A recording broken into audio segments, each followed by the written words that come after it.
Прекарайте един нормален вторник с мен, като първо имам урок, защото водя частни уроци по английски. После се прибирам обратно, защото всичките ми лекции в дадения ден бяха онлайн и се възползвам от времето, за да си чета книгата в метрото.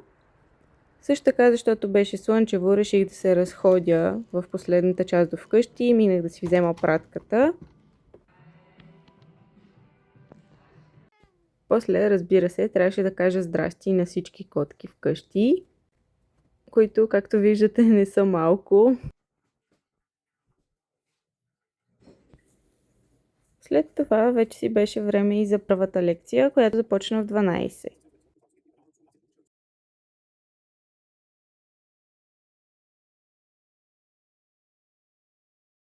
Така, после сме в почивка от лекцията и време за закуска, нищо, че е 1 часа.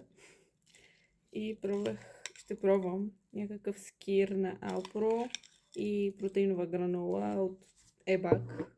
Не съм сигурна. Но да, гранулата си я харесвам и си я знам. И ще си отворим пратката от Runners на Изабел Обувките. Защото я харесвам и харесвам нещата, които прави. И чета и книгата в момента, най-новата Спокойствие в бурята. И е много добра. И просто тя е по-тип self-help, обаче е много добре написана и поднесена и така, ми харесва много. Сега ще ви покажа обувките.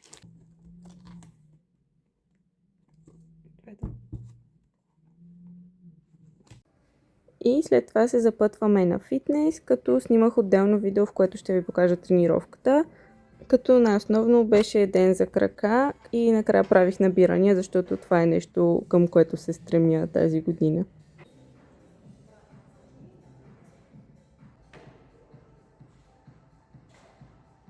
Разтягам се накрая, както почти всеки път.